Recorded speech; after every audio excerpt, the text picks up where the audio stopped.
Welcome back, everyone, to Britton's Hangout Hour episode 126. I'm here today with TheBrassMango. I'm sure you have another That's name. me. What's up? I haven't Yeah, heard it, but it's Sid.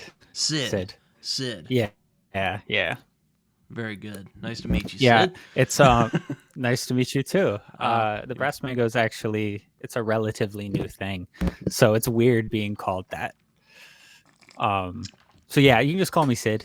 Yeah, I was about to say That's I didn't fine. want to Yeah. call you the Brass Mango the whole time, but I didn't know if you were like one of those people who was like, you No, like to be no, private about stuff, which is fine if you no, were. yeah. I mean, I can be about certain things, and I didn't put Sid in the title or my name, call whatever that is, because I don't know. I just didn't think to. Yeah, I actually found your first video, which was the Vox Day video hmm on it was on my like YouTube feed for some reason. I'm like, oh, I gotta watch this. So Yeah, so I I've ended up. looking at the analytics. That's how like everyone has found it so far is And then I'm from like, wow, YouTube this video is really recommending well it. put together. I got to give this guy a Thank shout. you. I appreciate it. I really do. But what's so interesting is like that video got no views in like the first week it was up or something. Mm-hmm. And then I woke up and checked like it on my phone and then it was like at like 600 views. And I was like, wait a minute. And then every time I checked it, like when before I would go to bed and when I would wake up, it would be like double the views. And I mean, it's only at 5,000, which isn't nothing to sneeze at, but it's not a lot. But I'm grateful for what how Yeah. it's doing. So I mean, I maybe you'll make other content in the future, but you've kind of made a name for yourself so far as like a connoisseur of really bad reactionary comic books. Yeah, it's like the whole reason. So I mentioned in the Vox Day one, I have a film degree. Uh huh. I went to school for video editing, and I've been trying to get like a job like with YouTubers and Mm-hmm. editing their stuff, and I realized I don't really have a lot of experience doing that. So that's the whole reason I started the Brass Mango was to make videos that I would watch to then send to YouTubers that I watch and see if I can edit it. But I'm having way more fun than I expected, and it's doing a lot better than I expected. So I don't know. We'll see what happens. I have a bunch of more videos planned, but yeah, Fair enough. Yeah, I saw you did one on Chuck Dixon. I left a comment. I'm like, the oh, didn't legend, even the didn't even. legend. Thanks for the shout out. I don't know if you mentioned me Yeah. in the video or you're just like, I'll just put it down here because. No, I mention you at the end because Oh. I talk about um why I made a video on why I've made two videos now on such horrible comics, and I mentioned our brief interaction on the Vox Day video Mm-hmm. just because I think it's important to experience the worst of things if you're going to experience the best of things in terms of like comic books or movies or whatever. Yeah, that's a good point. I oh man, what's the worst comic I've read? Well, I was the other day I was with a friend. I was hanging out with a friend of mine who also likes comics. He's like, "Have you ever heard of this thing called Marvel?" And I'm like, "No, I have not heard of this." And then he showed me, and it was absolutely horrific. So yeah, I would say the Wanted comic was probably the worst comic I've Do ever read. you judge things? 'Cause I talk about this in the Chuck Dixon video as well, but I judge something being bad based on if it's boring or not, and not technically bad. Mm. Like The Room, for example, Tommy Wiseau's The Room is a perfect example. It's horrible. It's like horribly done, but it's very entertaining. So I don't consider it a bad movie because there is some enjoyment out of it. I consider something to be actually bad um if it's just boring, like if it's just I painfully generally generic and like there's judge nothing something interesting based about on it. like coherency most of the time because there's Okay. some books I've read that are just like what is this, like I want to know what's going Yeah, on. yeah, how well their point is getting across. Yeah. Yeah, it's yeah. yeah, like my least favorite film of all time is Sucker Punch. So, I mean, objectively you could say Okay. it's a Okay. well-made movie, but I just think it's really dumb. Yeah, no, I mean, I haven't seen that since I was a kid. So I remember thinking it was like cool looking. I remember Well, it's being a like, Zack oh, the Snyder film, so that's a given. yeah, yeah. I mean, he makes well looking movies, but yeah, I really don't. I remember the ending of the movie coming, and I was like, "What? Was all of this build up for nothing?" Yeah, I had a And then I friend of forgot mine who about it. got me to watch it, and I was like, and I walked to him a few days later. I'm like, that movie sucked. Like, why'd you get me to watch it? And he's like, hey, I didn't really like it much either. I was just telling you about it. And I was like, oh my god, you're killing me over here. But now, yeah, Great there, recommendation there. there, there, there have been people who are like, okay, that's not the worst film ever made. I'm like, okay, you know what? Fine, I'll grant that to you. But it's my least favorite film ever made. So Yeah, can't argue that. yeah. I think it's important that to have that distinction, especially between favorites and best things ever made. But yeah, if it's boring, Because then you yeah, it's can, kind of that's a drawback for me. I don't, if I'm indifferent yeah, about because it, then you like, failed as far as I'm concerned. yeah, like if I don't remember it, or like that's why I said I would much rather make another video on another shitty Vox Day comic than another Chuck Dixon one. Because at least with the Vox Day, I could laugh about how ridiculous it is, and I was learning things about like European nationalism. But with Chuck Dixon, it's just so boring. Nothing happens. It's awful. It's so poorly written, but not like so poorly written. It was a pain. I was getting actually mad reading the Chuck Dixon one. Yeah, no, I have not Like, read a I've lot of. never been so infuriated. I've not read a Chuck Dixon comic. Maybe except for didn't he do Nightfall, the one where Bane He did brings do Batman Nightfall. back? I think Yeah. I read part of that, but I remember it was, as it often is with mainstream superhero comics, it can get a bit convoluted.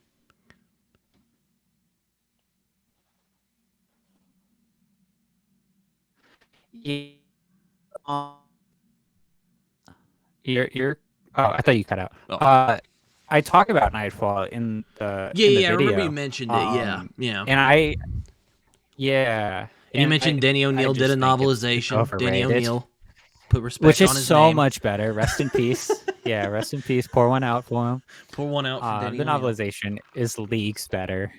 I mean, it still suffers from being, like you said, convoluted, just because of the source material. Mm-hmm. But it I mean, the breaks idea down. of Bane, doing what he does is actually pretty well, carried out. Like how he, basically he basically releases all of Batman's villains, gets him tired out, and then jumps him and breaks his back. Like that was really well done. I remember, but like the rest of it was just real. Like I'm just like, dude, you did not need to do any of that. Yeah, yeah, Which is it kind of just a thing in gets superhero comics, so that's kind of just part of the yeah. bag. And what a lot of people, at least from what I've seen, I people forget about Azrael's part in the whole Yeah. Nightfall saga. Like, I think he did a way better job of like deconstructing Batman than Bane did. People give all the credit to Bane for that comic, but I think Azrael like shows like we don't have to talk about Nightfall the whole time. I don't even really like the story, but Yeah, it's okay. I mean, yeah, Azrael's way better than Bane in terms of how he was written and stuff. yeah, I was like about to say like it's weird. Like the Azrael stuff was really good, and like the Bane stuff was really good. It's just everything else. You're like, dude, you didn't need. It was kind of like Under the Red Hood, the comic book. Like there's so much. Like Yeah. this should be such an easy story to tell, and then they made the movie, and I'm like, oh, it's so much better. Should have just done that. Yeah. And even the Yeah, writer was like, yeah, they kind of interfered with my with what I wanted to do. So I'm like, you know what? Fair enough. Yeah.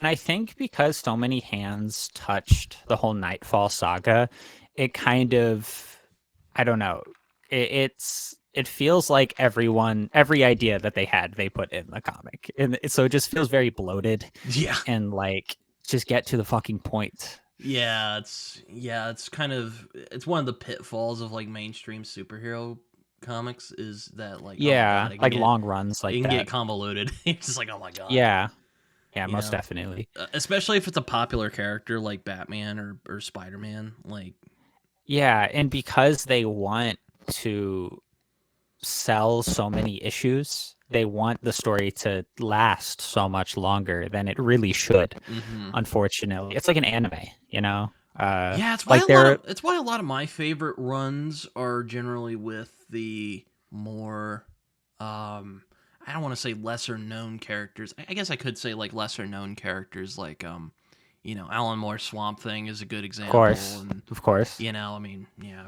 Alan Moore's my favorite comic writer, so that's kind of a given there. yeah.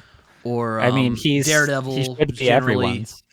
I mean, Daredevil's generally consistently written. I really love the Bendis run, which I kind of like it more than the Frank Miller stuff. But I don't get mad at me.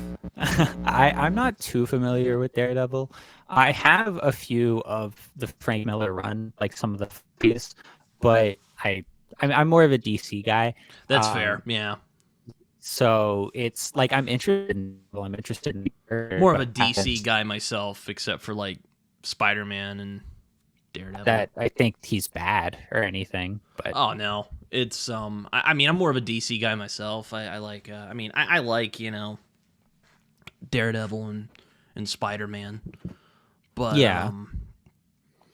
but generally, I just find myself. I mean, I probably just because I grew up with more DC stuff as a kid. So there you go. Yeah. Yeah, I mean, same here, you know. I find with but going back to like with lesser known characters, I find you can kind of do more. You can kind of get away with a lot more than you could with like Batman. All right, we're back. Had some technical difficulties. Yeah, sorry. Sorry. But I don't even remember what we were talking about. we're talking about DC or Okay. I generally like what I was saying was I generally like when they do more like when I'm kind of a sucker for when they like reimagine like lesser known characters, give them new life in a way, because I think you can get away with a lot more than you could with like Batman or Spider-Man.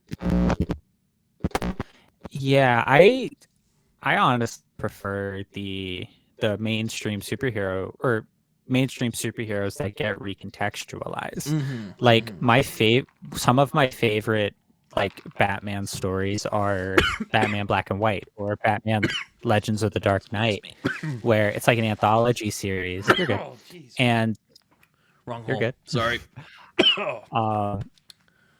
And they get a bunch for these anthologies. They get a bunch of like people who, I mean, of course they get people that touched Batman before and have written and drawn for Batman, but they also get a bunch of people that would never get on a main series run to do these stories. And some of my favorite Batman stories from Batman Black and White, and that surprises a lot of people. But yeah, no, I love it when they do weird shit with the character, but because they take things away that you think are integral to who Batman or Spider-Man or whoever to their character and strip them down of it, you realize, oh, that's not needed for the character. Yeah, so have you heard or have you gotten anything with that absolute verse? I have not yet. Yes, but I haven't really. It's awesome. It's like I kind of want to pick up Absolute Batman because I do like Scott Snyder and the Flash because I like Jeff Lemire, and Absolute Martian Manhunter because I really like Martian Manhunter, and that series actually looks really cool. So I want to. So I've read. So I moved recently, and the nearest comic shop is like an hour and a half away. Oh no! So yeah, I know. So I still have my pull box where I used to live that my friend picks up for me, and so I'm not currently up to date. I'm not sure when this is dropping, but I finished the first like 6 or 7 issues of Absolute Batman. I read the first issue of Absolute Martian Manhunter, and I I it left Martian Manhunter left me with with wanting so much more in the best way possible. Like, because it's so weird. It's some of the most interesting arts and such unique use of the comic book medium. Mm. Um, it's just, I wish I waited to read the issues until I had more, because I just sat there and finished it and I was like, damn, like, just want more. But no, it's everything I've read from it so far has been great. It's like they're not missing a beat. Yeah, I'm more of a trade waiter to be honest. Yeah, no, I get it. Which I know is kind of, there's some like other comic book fans are like, oh guys, you know, I mean, I don't think there's anything I don't think there's anything like wrong with that, but like there's some of my friends who are like, oh man, you know, comic industry's kind of struggling as is. I'm like, I'm sorry, the single issues, I have a hard time with them sometimes. But or I'll get the omnibuses if I understand. I'll get the compendiums. Yeah, if you wait that long. Yeah, no, I completely understand wanting to trade weight, and because, you know, it can be expensive, it can be, you know, irritating having to pick up your box every month and stuff like that. But I was just so excited for it, the Absolute Batman in particular, because Batman's my favorite superhero. And I was talking, like, one of my only comic book friends, his name's Brett, and he was talking so much shit about the Absolute Batman design and like how it's gonna flop and stuff like that. And I knew it was gonna prove him wrong, and so I was just itching to get the issues. But no, it's great. It's great so far. I would. Yeah, I remember people being really like the Wonder Woman. I remember kind of going like, man, you know, it kind of going for that Frank Miller, you know, roided out Batman look I see, but apparently it's really good. So I mean, I'll have to check it out. It works a lot better in motion, because the first thing that was revealed, that so many people's first impression, is the cover of issue 1, and he's massive in that, but he doesn't look as big when he's like fighting people, which is really strange to say. Like, they don't emphasize his fucking semi-truck thighs. He's like, it works so much, and he's imposing, but he's not like, it's great. Like, I can't recommend it enough to anyone who just likes comics. Yeah, no, I'll have to pick it up at some point, because you know I love Batman too, so I'll have to get it. I mean, I had a friend who really liked. I saw you. I thought I heard you mention Absolute Wonder Woman. I have a friend who really likes that run. Mm-hmm. Yeah, I've only read the first 2 issues of that. I have more. I just haven't gotten around to it. I'm just so busy all the time. Yeah, no, I mean, really the ones I'm really interested in, well, like I said, Absolute Batman, because of course, Absolute Flash, because I like Jeff Lemire a lot, and I'm like, it'd be interesting to see him do the Flash. That would be cool. And yeah, Absolute Martian Manhunter. I'm like, dude, that looks really trippy. That looks like a comic I would enjoy. Yeah. Looks like those early, like those old Vertigo books from the 90s. I'm like, oh my god. Yeah, speaking my language, that's like dude. The vibe I'm getting from the entire Absolute run. Just feels like Vertigo. Yeah, if Vertigo was allowed to do the main superheroes. Yeah. Yeah. Which yeah. But what favorite?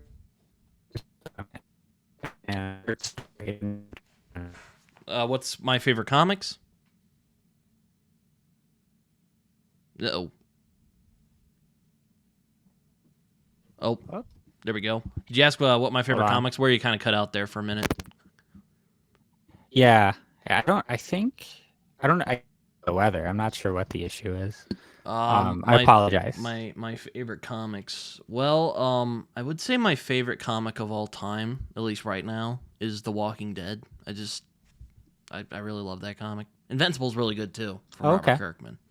So, like a lot of the old Vertigo books from the '90s. So Sandman, Preacher, Transmetropolitan. Oh man.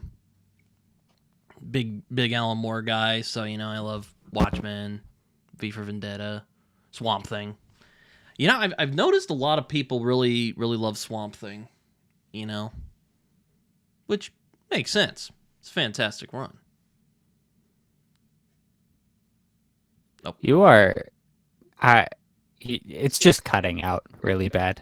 I have no idea what's going on. I apologize. I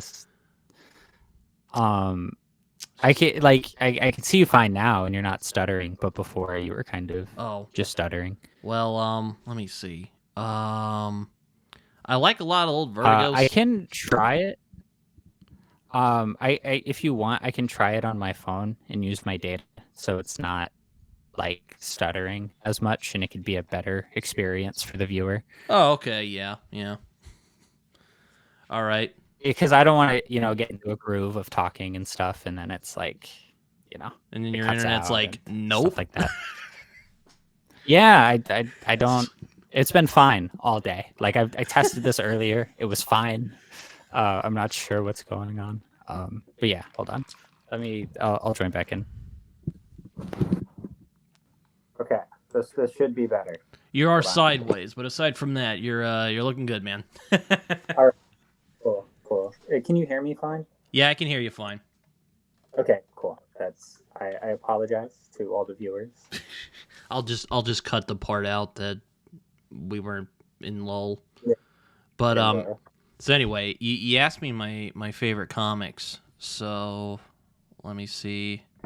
Well, I like a lot of the like early Vertigo stuff. So like from the '90s. So Sandman, Transmetropolitan, which I guess technically isn't Vertigo, but it kind of is. But anyway, Preacher.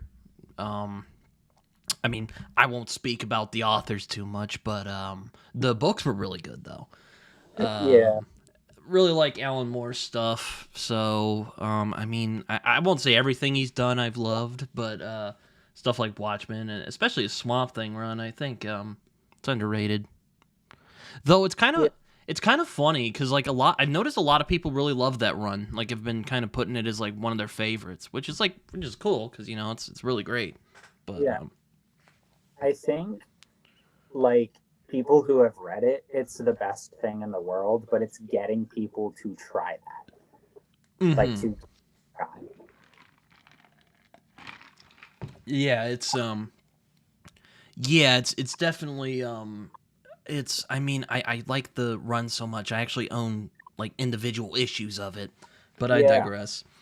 But yeah, no, I really like that run. Sweet Tooth, I really like. Walking Dead, I think I mentioned that earlier. It's kind of weird because I think like Invincible as a comic is like better done because like the ending is a lot better and it feels kind of planned out, and The Walking Dead just kind of fizzled out. But I don't know. Yeah. I like The Walking Dead a lot more for some reason. Also, it was like the first comic that's like, oh, so it isn't just superheroes. Yeah. You can do whatever in this. Yeah, it's I haven't read either, unfortunately. No, I have like issue 1 of The Walking Dead, like one of the 800 reprints they did. And I thought it was cool, but yeah, I've never taken the time to really check it out. Yeah. I've only heard, but yeah, I mean, it does like kind of peter out towards the end, but I'm really impressed with how good it stayed, like from as long as it went, from like issue.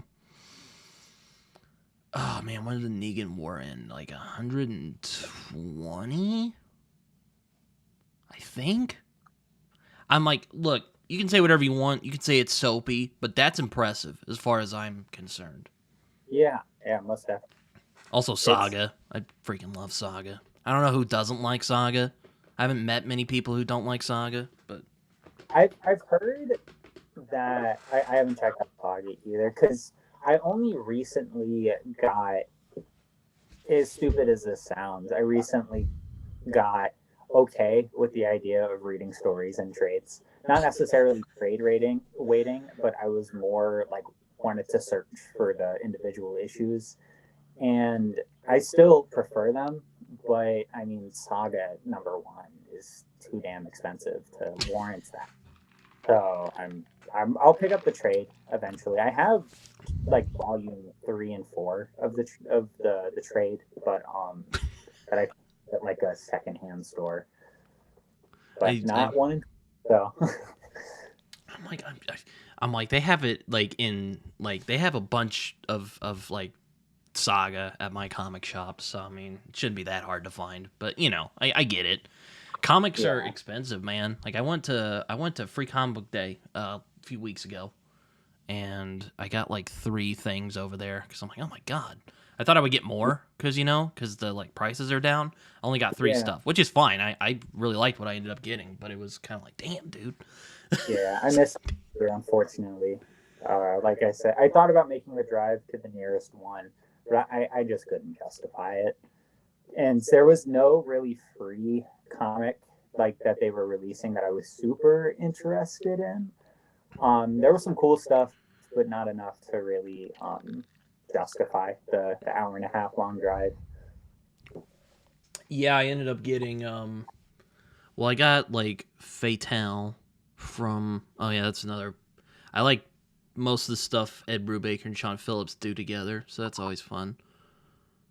Um, I got Fatale. I got this new compendium they put out, so I got that. I got Grant Morrison's Animal Man run because I haven't actually read that. I've heard it's really good though, and I've a couple of issues of it. My friend really likes it, and I borrowed one of her issues, and this other book called Beneath the Trees Where Nobody Sees. My friend Zach was like, dude, you got to check this out. It's basically cute animals, except one of them's a serial killer. And I'm like, that oh, sounds fun.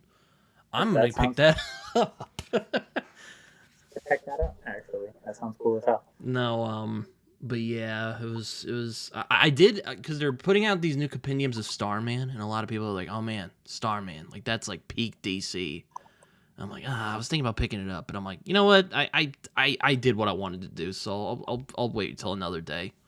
Yeah, Also, with, Amazon is great. Like, you can get that for yeah, like $30. I'm like, that is such a steal. it is. It is. With Prime, you can get it in like a day, so it's like, yeah, Whatever you want to say about their business practices, they got good prices on comic book compendiums. they make $1 billion every second for a reason. It's like they know how to price things. Yeah, no, yeah, it's like the lowdown of some of my favorite comics. I mean, there's probably more I could think of. Like, well, Bendis's Daredevil, I'm fond of. In terms of like modern Marvel, anyway. I haven't read a lot of modern DC. I've been bad at keeping up with DC, but I really liked Scott Snyder's Batman run a lot. I didn't finish Yeah, it, but I enjoyed what I read of it. yeah. I'm on volume 2 of the Court of Owls. I just Mm. started that. Yeah, Yeah, that was the one that like got me back into Batman. I was like, oh man, this is great. Who wrote this? And then I like Scott volume 1. Snyder. I'm like, oh man. Yeah, yeah. No, volume 1 didn't click for me until like halfway through, and then I was like, oh, this is great. This shit's awesome. Um, because for the first half, I don't know, it was like, It was and I build up. love the work. Yeah, I don't know. It felt like I was like, all right, it's cool, but it's like, is this the best shit ever? But then it eventually became the best shit ever. Yeah. Oh, wait till you get to Death of the Family. It gets even crazier. Yeah, that's what I've heard, and like, of course, I've seen the pictures. I like I just said, I love Greg Capullo. He's probably my favorite like standard Batman artist. But yeah, no, I'm hyped to finish it. Yeah. No. I also read Death Metal, or is it Death Metal? Yeah, Dark Knight's Death Metal. Dark Knight Metal. Yeah. No, I read that, which was kind of goofy, but I was like, you know what? I get they're kind of going for the over the top. I can Also, appreciate. also the evil Batman were fun. I enjoyed the Batman who Yeah, laughs. Yeah, even though he kind of jumped the shark a little bit with it.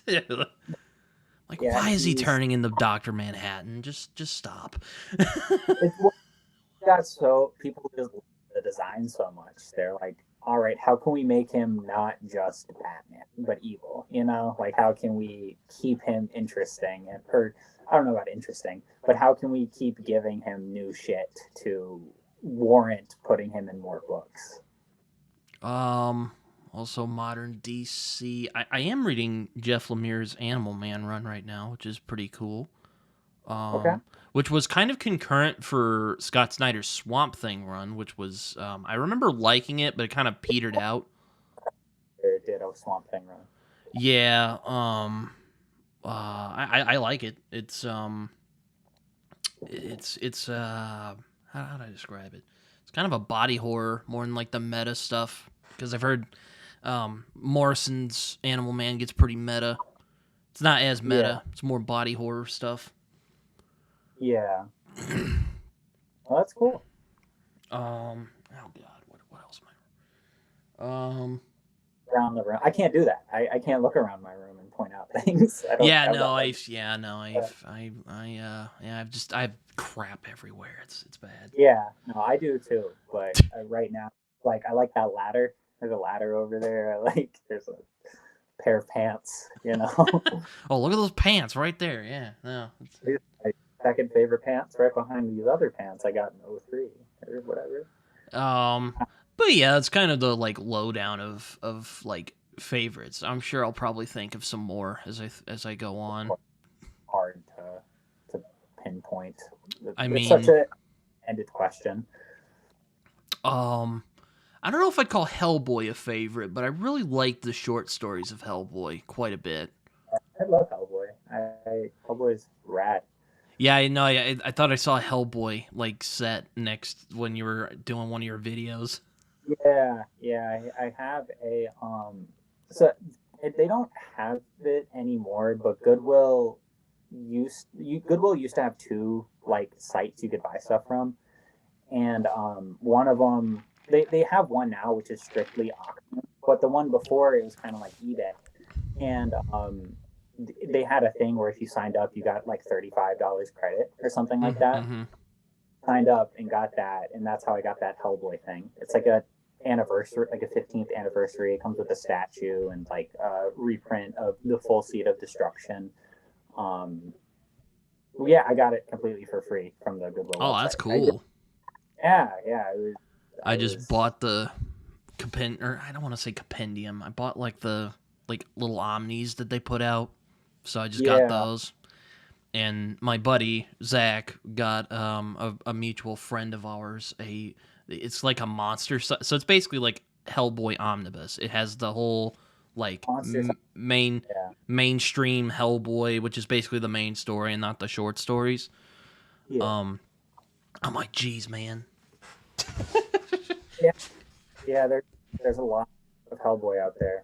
No, I have read all of the Hellboy saga. I need to read the rest of the short stories, but I remember just being like, man, these short stories are really like, I really like how it kind of, he goes in some interesting directions with those short stories. He does. I love Mike Mignola's art. Oh yeah, he's great. He's actually the background on my laptop that my phone is propped up against. But yeah, he's just spectacular. Yeah, I'm kind of sad that he doesn't like draw as much anymore. He's kind of just like, you know, doing his thing. I think he is doing like a new universe, which I'm like, dude. I get it. He's been working. I mean, Hellboy's been around forever, you know. I mean, yeah, I do too, but it still makes me sad because I'm like, oh man, you know. Yeah. Hellboy, no, so good. It's like I'm happy with, you know, like. You got some other good artists on Hellboy, like Duncan Fegredo. Yeah. I forget who's doing it now.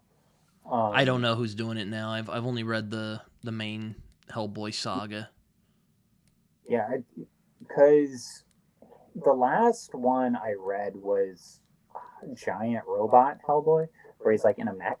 Oh yeah, I've heard of this. A friend of mine was telling me about that the other day. Yeah, it's cool, but I forget the artist, and I don't know if that's the current Hellboy artist or if that's just took it over for that short story. And I haven't read it since it came out, and that's been a little while. Yeah, he mostly does like covers now, which I'm like, I get that.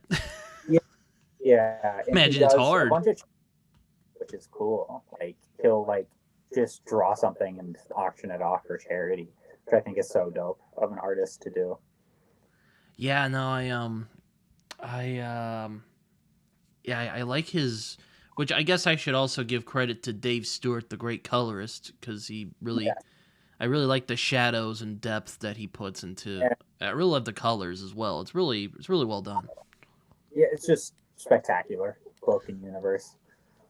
Yeah, exactly. It's just like, oh man, it's so good when you think about it. Because it was one of those comics, kind of like Saga, where I was like, oh man, like I'll get around to it eventually, and then I did, and I was like, man, okay. Kind of kicking yourself for not reading it sooner. Yeah. Like I read Seed of Destruction, I'm like, yeah, this is fun. I'm liking this. And then I read like the other stuff which Mike started doing, and then I'm like, man, this is fantastic. Yeah. I could gush about Hellboy or Mike Mignola rather all day. Yeah, a lot of people really like. But I won't. A lot of people really like his stuff, and I love most of the stuff he's done that I've consumed anyway. I've only consumed Hellboy, Batman, Gotham by Gaslight, I think is what it's called. It's one of the. It was an Elseworld book that he did before Hellboy. It's really good. He only illustrated it. He didn't write it, but it's really good. It's. I think that's it actually. I also read some of there was like a vampire hunter book he did. There was a couple of those he did that I. He did Dracula. He did the adaptation, which were a bit campy. I was just kind of like, okay, whatever. Yeah, he did what else? He did an issue of Batman Legends of the Dark Knight. He did. Oh yeah, the Doom that came to Gotham. I read that one. Yeah. Even though he did not draw it. The guy who drew it kind of looked like his, but it wasn't him who drew it, unfortunately. And some other stuff like he did. There was a time where he was doing backups and like mainstream Marvel books. So like you'll look at like a Thor book from these or 80s, and you'll go to the back of it, and there's like a 4-page story like written by Stan Lee but drawn by Mike Mignola, and it's pretty strange. It's like it's great. Like he's drawing big monsters and stuff, which is what he's best at. But that actually is a good segue to my favorite comic creator, Ted McKeever. Ted McKeever did a story called Metropole AD, and Mike Mignola did backups, and it's spectacular. I actually have something from Ted. I think. Did you say Ted McKeever? I sure did. Hold on. Let me see here. My dad, a few years ago for Christmas, he was very kind to give me the 4 issues, because I guess a trade doesn't exist for whatever reason, but there's a book called The Extremist that he did the art for, Peter Milligan. I haven't read it yet, but I want to. But apparently like there isn't like a trade for it, so my dad just got the 4 issues. He's like, is that what you wanted? I'm like, yeah, I thought there would be a trade for it, but yeah, well, whatever. I guess he did. Guess there isn't. Like none of his stuff really ever got collected, unfortunately. I'm doing a video on Ted McKeever soon. Be like most underrated comic artist of all time, Ted McKeever. I kind of, it's kind of in that vein, but yeah, I haven't fully read The Extremist. I have issues 1, 2, and then 2 copies of 4. Because I thought I had 3 and not 4. But no, it's great. It's from what I've read, it's great. But super underrated. Super, like, my favorite Batman story, Batman Black and White issue 1, the first story in that, Perpetual Mourning. That's my favorite Batman story of all time. And a lot of people are surprised by that because they haven't read it. Yeah, I need just to a catch great up guy. on some of those because like there's so many like Batman books out there, and I'm like, oh man, I don't know which like are the good Hmm. ones. Like, And what's so great about the Batman Black and White is each story is only 8 pages, so it's like you can pick it up and only read the first two, and you haven't really spent that much time reading. But they're so great.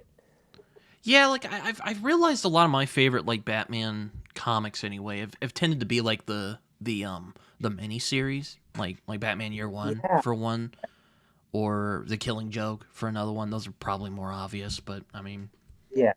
I mean, um, everyone likes the good for good reason. They are no, yeah, great. they're fantastic. I mean, Year One is actually my favorite Frank Miller thing, even over Dark Knight Returns.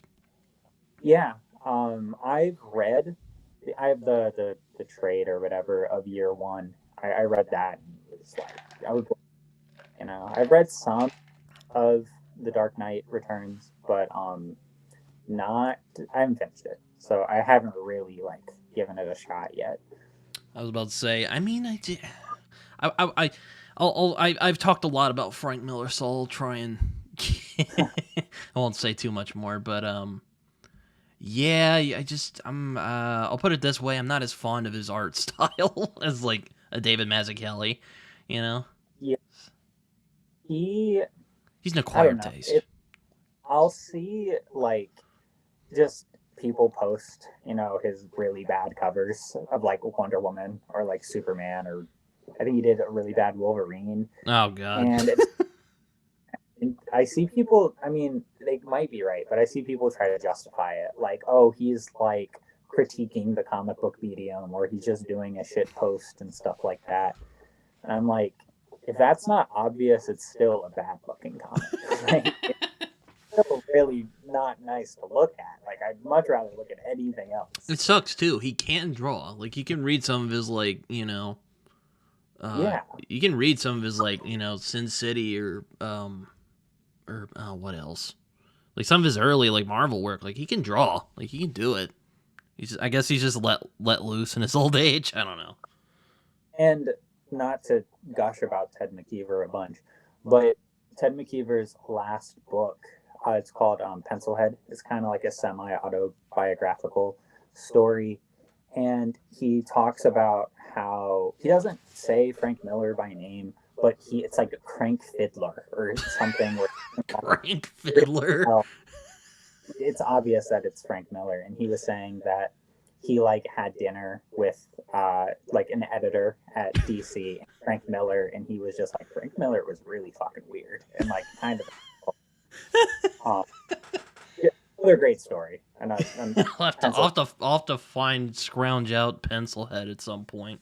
yeah, what's so dope about Ted McKeever is that no one knows who he is, so all of his comics are really cheap, but they're kind of hard to find if you want to find them like in the wild. It's like you can order them, but they're going to cost more because they're really dollar bin books, unfortunately. Um, Yeah, I thank my dad. I have no idea how he found all four of those yeah, extremist that's kind of issues. wild. So Never thank seen. you, Dad. Yeah, He's that's probably not crazy. going to watch this, but if he ever does, thank you for finding Well, all is those he issues. a Video fan? And I'm so Is he not? sorry.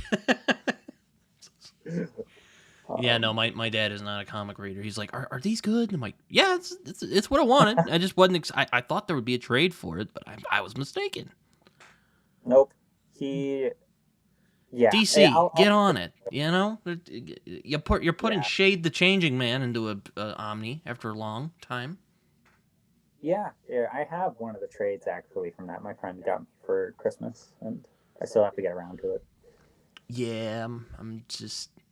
Yeah, no, yeah, I won't try and talk too much about my 2026 plans, but yeah, I'm trying to read more. I'm trying to read more comics this year, so I'm reading some Yeah, Superman I comics before. experience. Trying to read more Superman comics before the new movie comes out.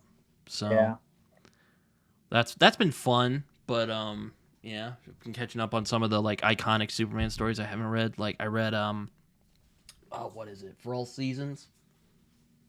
Oh yeah, by the way, yes, Long yeah, Halloween, I love that story too. yeah, Going back to yeah. Batman. That's probably my favorite, most popular Batman story. Like in the, what people consider the top 5. That's probably my favorite. Yeah, like yeah, I read For All Seasons, which, man, Tim Sale, what a loss. I miss that guy. Yeah, most definitely. When him and Jeff Loeb got together, like they were great, you know. Oh yeah. But yeah, now read that. I read the Tom King Supergirl book, which was pretty good. A bit overwritten though, which I hate to say, but that's kind of art though was phenomenal. Like Bill Key, Evely, phenomenal. She's an amazing artist. I want to check out more of her stuff now. Would you rather read a comic with the best art you've ever seen but the worst writing, or the inverse of that? The worst art. Oh, that's hard, man. Because like both have their like both have their merits. Like I don't like Mark Millar. I think he's a really bad comic book writer, but he tends to get some really great artists on his books for whatever. Even got Capullo on for one of his books. I haven't read that book, but I know he did. I'm like, how did he do? I don't even think he's that good, but you know. Yeah, money just money to people. I will say he is good at how do you put it? He's good at playing to his artist's strengths, which kind of have to be if you're a good comic book writer anyway. Yeah.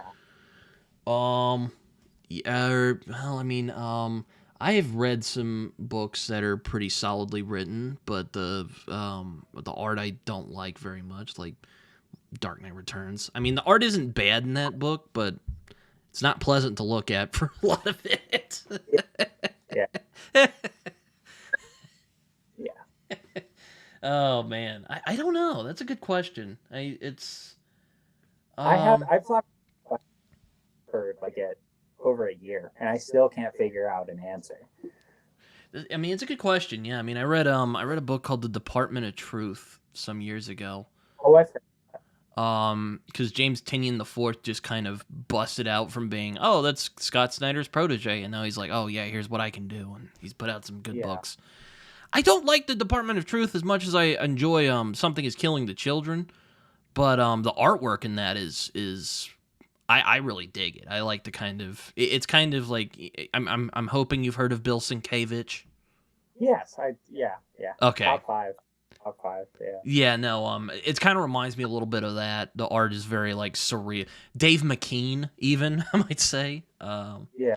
Where it's like really surreal. Yeah, it's a good question. It's a good question because I don't know, man. It's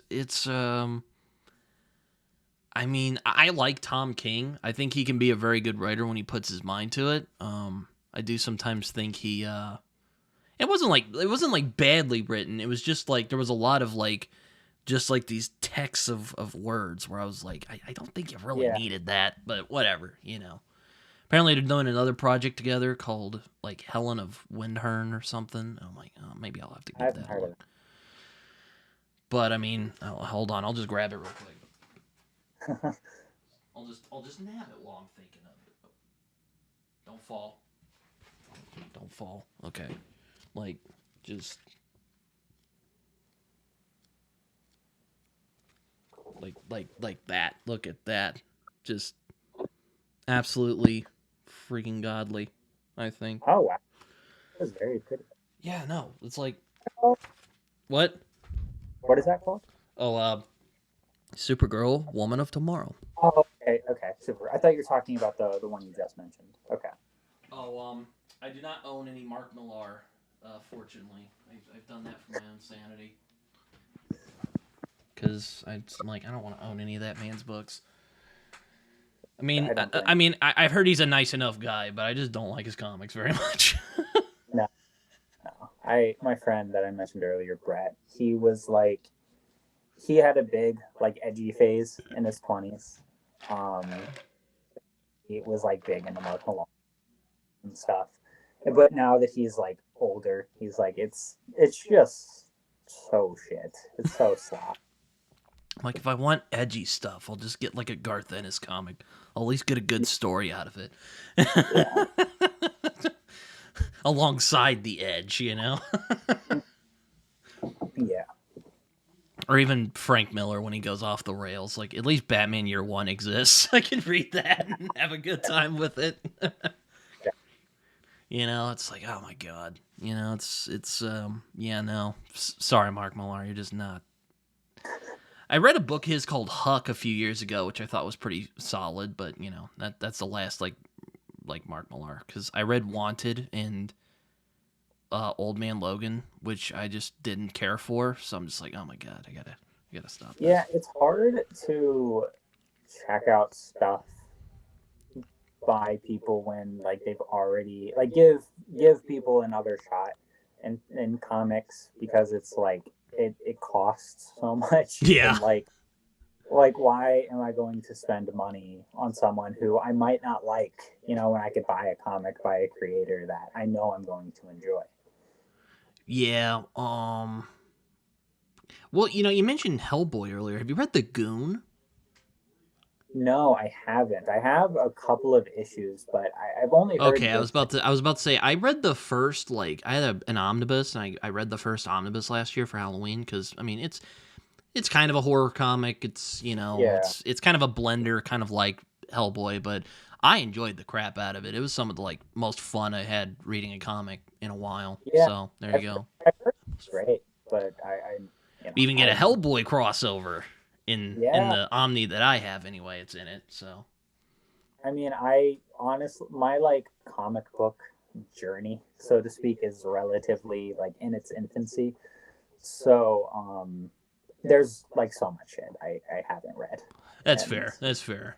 But I mean, it seemed appropriate to ask, because I feel like the Goon is a nice like compliment to Hellboy. No, that's I've heard very similar things, but I unfortunately like haven't got around to it. That's fair. Yeah, there's plenty of comics I haven't gotten around to as well. Like well, like there's a lot. I didn't get around to For All Seasons until this year, so there you go. Yeah, I mean, there's just so much out there. Yeah, or you know, I didn't get around to. There's plenty of ones I could mention. There's also plenty of comics I haven't finished yet that I want to. So. Yeah. Yeah, it's the list just keeps getting bigger. Yeah, pretty much. I'm just like, oh man, it's something else. You know, like I have some, yeah, like, oh man, there's also series I need to finish, like Deadly Class, and there's others, I'm sure. Like I have Descender up there I need to finish. Also some comics I need to start, so I mean it's hard being a comic fan sometimes. Right? Exactly, yeah. So, I mean, kind of going back to your videos, like, what are some, like, you're planning on doing soon? Are you going to keep on with this, like, bad right-wing comic book connoisseur thing? Or are you going to, like, do some more stuff? I'm curious. Those videos are, like, I don't know. I don't want to just be known as that guy. You know? That's fair. I get that. Yeah. I was just curious. I'm not saying like, ooh, we're going to get more like bad saucy, or we're going to get some saucy bad right-wing comic book stuff. No, like, and those are very interesting to me. Interesting reads, interesting to research and stuff like that. But I don't want to just be known as that guy. So I do have a few non like alt-right propaganda videos. I have like the Ted McKeever one, where I talk about kind of his journey and stuff like that. I like, do you remember like the promotional comic that came with Skechers, like in the 2000s? I don't recall that. Yeah, it was before my time. Like a cartoon and stuff, but I'm talking about that because it's kind of lost media at this point. Some of the issues. I'm a big like rap fan, so like I want to talk about like the Wu-Tang Clan comic that came out in the 90s that is really ugly. That is horrible. It is disgusting to look at. Um, yeah, I mean, I have like, and I have a few like non-comic related stuff that I That's think interesting. There are a lot of like hip hop people who like comic books. Like I think the there's crossover is kind of insane. like They did, I don't know if you're familiar with cartoonist kayfabe, but the one guy who yeah, did it, Ed Piskor, did the hip hop yeah. family tree years ago. And I think it's because, like, I mean, They're kind of Wu-Tang outlaw Clan. cultures, really. That's kind of where I think they kind of coincide a Well, little there's a bit. lot of references to comic books in rap, Hmm. like Wu-Tang Clan, MF like Doom. MF the Goat, rest in peace, pour one out. Yeah, like Madvillainy's great. I love Madvillainy. yeah, he's so dope. The Fantastic Four samples and everything. Um, but yeah, no, I do have friends talking about like the history of like the crossover between like nerd culture and rap because it's been there since the inception. Also, But Rob that's Liefeld. God bless that man. yeah, Was talking about Eazy-E the other day. Apparently, Eazy-E liked Youngblood, yeah, which I'm like, and all right. Bill Fitch did the album cover for the RZA's solo album Bobby Digital. Really? Yeah, I'll Yeah, check that out. yeah, it's I saw on Reddit like someone posted that they got it signed by him, and Bill Sienkiewicz was like, "No one has ever asked for this to get signed because people don't really like the album. The cover art's great because I mean it's Bill Sienkiewicz, but Oh wow, yeah, that looks like Bill Sienkiewicz. Yeah, that's cool. I didn't know he did that. Neat. yeah, It's kind of like rock with fantasy. There's a lot of like coinciding there. That's interesting. yeah, I don't know if yeah. you read like actual books or if you just stick with comics. I I don't know, did. but it I does. They novels. do coincide though. That's interesting. Yeah, I went to last year. I went to the Frank Frazetta Museum in Oh, that must have Pennsylvania. been awesome.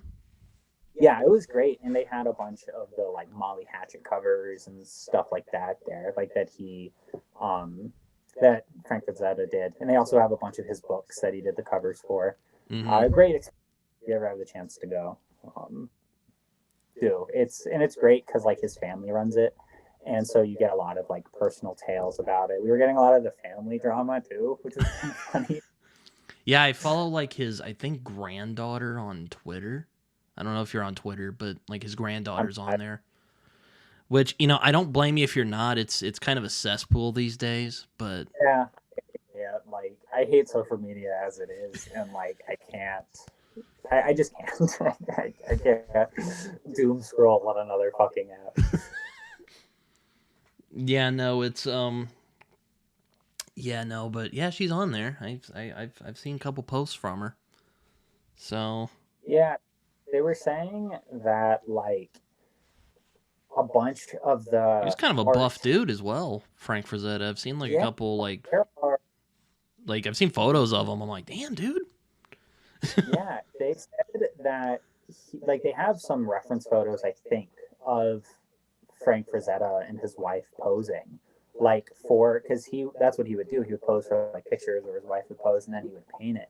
Mhm. And was like, yeah, it's just a great experience. They have a gift shop too with like everything you'd want, like the Death Dealer on shirts. And Oh like man, I'd get in on that cuz I love t-shirts. I don't know if it's visible in my videos, but I have a Death Dealer poster, but from it was like Fort Worth or somewhere in Texas asked Frank Frazetta if they could use the Death Dealer as like their mascot, and he was like, yeah, sure. But they changed the name because death is like bad luck to them or something.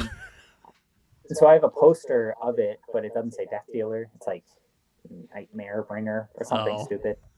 And But in your heart of hearts that it's Death Dealer. literally the Death Dealer, painting. But they have they have statues of him there. I think there are like two statues of the Death Dealer, like on his horse, which I want to go see so bad. Yeah, no. Yeah, it's cool. That's cool. I've only seen because there's this bookstore not too far from my house called Half Price Books, and they'll sell like real old like pulp books. I haven't seen any Frazetta covers yet, but there are a lot of those like really old covers. Well, you can keep talking. I just have to move because I realize I've not been connected to the Wi-Fi, so my data is about to run out. Oh no. Yeah, I apologize for this. This is a very unprofessional part of my. We all start The whole somewhere.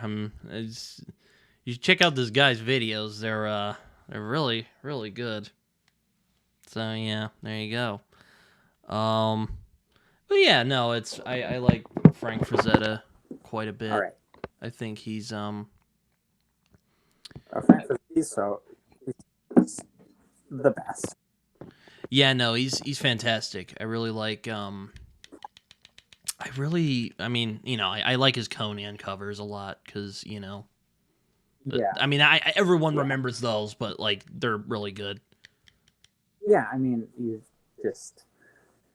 And what was so cool about the museum was that there's a bunch of like paintings that I hadn't seen before, and they like gave the because he did a movie Fire and Ice. Oh and, yeah, that's right. He did do his, that. Yeah. Ralph Bashki, I think, is the one who made that. Yeah, Watched they his. had that playing in the back. Oh, you had a poster of that in the background? No, they had a at the museum. They had it playing like on a TV. Oh, that's awesome. They gave like the history of it and stuff, and just a great experience. Yeah, no, I remember. I watched Baski's Lord of the Rings adaptation. I sometimes like to call it if I call it Lord of the Rings if Frank Frazetta did it. Yeah, because a lot of the character designs are very like Frazetta. Yeah, and Fire and Ice kind of it's fantasy, so of course it's going to feel like Lord of the Rings, but it's the movie is okay. Like it's because when we got back to the Airbnb, we watched it, and it's okay. It's like it's kind of like, I don't know, it kind of feels uncanny, like because of the stop motion.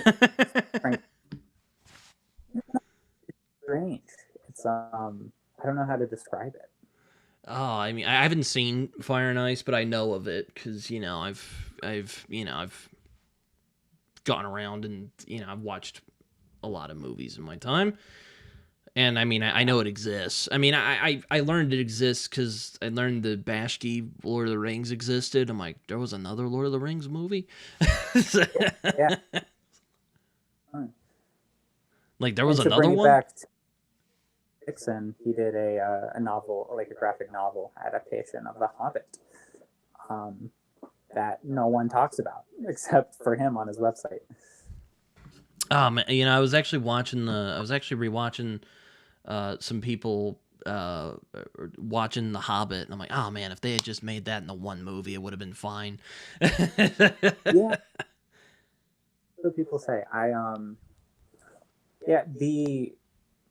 own the Lord of the Rings on DVD. I haven't seen them. Really, my only experience with that whole universe is I had to read The Hobbit one year for school, and I play Magic the Gathering, and I play a Sauron deck in Magic. So, yeah, that's really it. I feel like I gotta watch Lord of the Rings to justify playing Sauron, but really good movies. I've heard they're great. great. Oh, have you seen the Lord of the Rings movies, or have you not yet? No, I haven't. Oh, okay. I thought that's what you were saying, but then you were like, "Oh, they're great movies." No. I'm like, "Oh." The only in that universe I've read The Hobbit and have seen a bunch of the Magic cards. Oh, okay. Magic the Gathering is one of those like things I've never managed to get into. I have friends who love it though, and I'm just like, I don't get it. Is it like a card game? Yeah, well, it's the card game. It's the card game. I don't know. I have a lot of fun with it. It's Yeah, it can be kind of intimidating at first because it's been around since the '90s. So there's like over 1,000 rules or something like that. Um, but no, it's a money pit, so don't get into it. Yeah, no, I kind of thought it was like D&D at one point, but it's like, nah, not really. And I was like, okay, I just never got into it.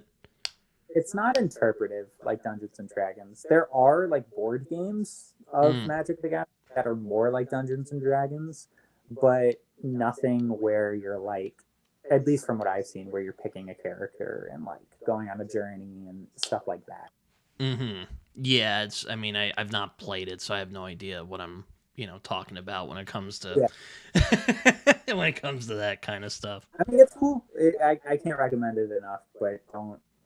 I hope you don't mind your funds getting drained when you start. I mean, I already drain them because of how many books and comics I get. Yeah, I mean, the reason I didn't get into it was because I was like, fuck, like not all my paycheck, but most of my paycheck goes to comic books. Like I can't. And then we moved back down here, and like we're an hour and a half away from the nearest comic shop, and I was like, I can't buy comics anymore. I guess I'll fucking get into more nerd shit. So you said you went in. So you said you went to you said you went to school for film. So like you watch a lot of movies. Like is movies like where your first love were, or is it just kind of like, oh, this looks cool, and you got into it? I wish I could say that I watch a lot of movies. I've been getting better. I have been getting better, but oh my god, this guy's just film was never really like a big passion of mine. It was kind of because I originally went to school for music technology, and I wanted to switch majors, and so I took a break during COVID, and I was like, if I don't go back to college, I'm not going to finish. And I was just scrolling through like the list of majors offered, and I saw like the video editing concentration, and I edit music videos. So I was like, yeah, I'll just do that, and actually being in the major made me fall in love with movies, having to analyze so many films, which was great. But I don't recommend film school really.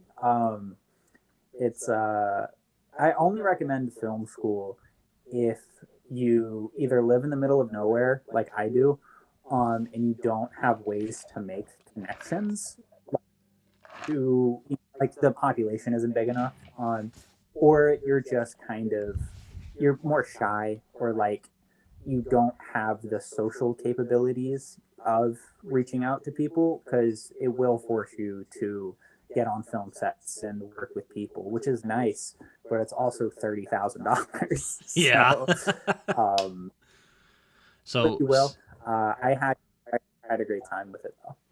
So would you say you really like music? You said you mentioned music videos.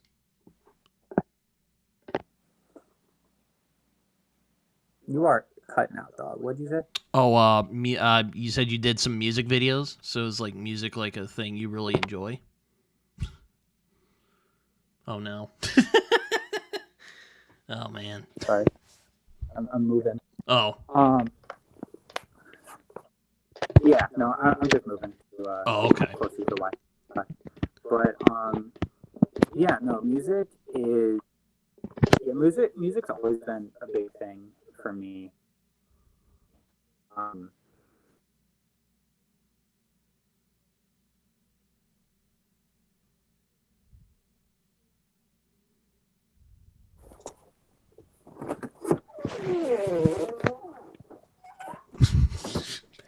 Sorry, I'm just gonna sit inside. It's better. I can't enough for this, but yeah, no, I edit. I mean, I do edit everything, but like documentaries, short films, stuff like that. But I prefer I prefer music videos. I just think as an editor, it's the most fun. Yeah, no, I mean, so like, would you say like music is like a passion of yours? Yeah. I mean, I make music. I mean, I keep that world and I guess my new content creator world separate. But yeah, I mean, I can show you some stuff after this. But yeah, I mean, I've been making music like 10 years now. I mean, you mentioned comics and rap music, so I thought like, oh, I could talk about that. Have you heard "Ready to Die"? Like, that's a great album. Because I also like hip hop. Yeah. I rap, so it's yeah, I love rap so much. So like, who are some of your favorite rappers, if you don't mind my asking? No, I do mind. I don't. It's not a personal question. I really like my favorite rapper is LP. He's the white guy in Run the Jewels. That's who I was most gonna say, people know him I don't as. think I've ever heard of LP. I've been kind of out of the rap game for a while. Well, I mean, he's been around since the '90s, but yeah, LP's dope. I really like Aesop Rock. Just a wordsmith, textbook definition of it. MF Doom, of course. Kendrick Lamar. I'm trying to think of like Pusha T. If he's made an amazing career just rapping about cocaine in every song, and it's always dope. Yeah, I like abstract rap, I guess is the most pretentious way to say that. Billy Woods is great too. Yeah, I've oh man, I really liked Hobson for a long time. Though there's some of it I kind of look back, I'm like, oh man. I had a Hobson phase. Yeah. Every white dude does. Yeah, I mean, I still have a soft spot for Hobson, but I'm like, oh man, you know, like you could do better than that. But anyway, yeah, it was kind of funny. His diss for very Tyler the preachy. Creator got me into Odd Future. I listened to like Goblin. I'm like, bro, this is actually kind of dope. Like, what were you hating on it for?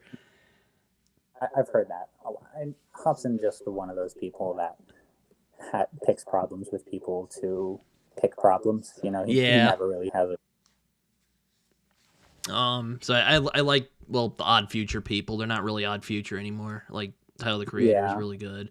I love Earl Sweatshirt. Like, oh my god. Oh yeah. Most underrated rapper of all time, I think. He's up there definitely. He's so dope. Yeah, like I was talking the other day on Twitter. I was like, bro, like I don't like shit and I don't go outside is like the greatest like sad boy rap album of all time. It's what I like about Earl Sweatshirt is that he can rap. He's like, a lot of his music can be summed up to, I hate myself, but I hate you more. Yeah. It's I'm like, hey, sometimes that's a mood, man. You know, sometimes you sit in your room at night and you just put on some Earl Sweatshirt. It can be cathartic.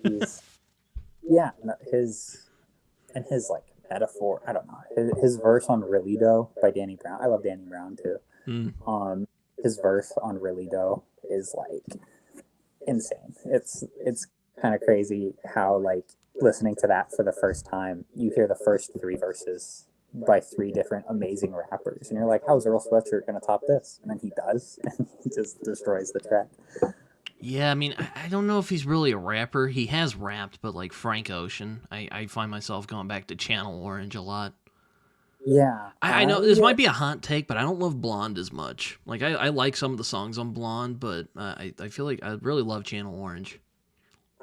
So my foster sister really likes Frank Ocean, or did in high school. Oh, no. And so I would like, and when I have to wake up early, I'm like pissed off. Like I get unreasonably angry, and so I associate Frank Ocean with that anger. And and stuff like that. But like every time I hear him, I just get pissed off. I get brought back. You get flashbacks to those days when you get up early and you're like, ugh, fuck everybody. Yeah, exactly. No, So I've never the shot. What's another rapper I like? Well, I like Biggie Smalls a lot. Mm-hmm. Yeah, of course. Who else do I like? I like J. Cole when he's not, I mean, J. Cole's usually pretty good. But just sometimes I'm just like, bro, this guy's like Diet Kendrick Lamar. Like, it's just not as good. But, he's done some great songs, though. Like, Wet Dream's a classic, man. Yeah, I've gotten some flack for saying that, like, comparing him to Kendrick. And it's just like, I could just listen to Kendrick, or I could listen to Lupe Fiasco. I could listen to other. Oh yeah, I liked Lupe Fiasco quite a bit back in the day, but I'm like, oh yeah, okay, I'm fine with Lupe Fiasco. Yeah. Back in my like edgy rebel phase, which I wasn't really an edgy rebel phase, I was just listening to a lot of like music that was just like, fuck the system, and like Lupe Fiasco was just in the rotation. I mean, we've all had the phase where we're, against the man or whatever. Or whatever that means, yeah. Whoever the. Oh man, who else? I mean, I do like Aesop Rock as well. That dude just, my lord, that man, it just comes to, like, oh man, if he had just come earlier, he might have beaten out Eminem. I think he rivals Eminem in terms of just like ability. Yeah, I mean, I think one of my hottest rap takes, I think Eminem is pretty overrated. I'm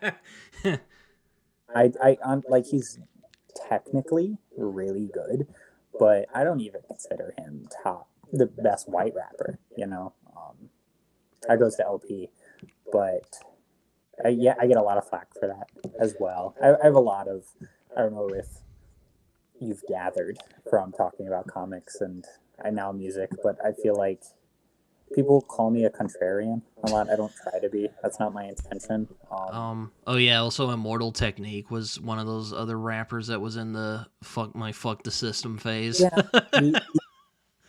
he's definitely good at that. Like Dance with the Devil is still a great song though. Like I still listen to that from time to time.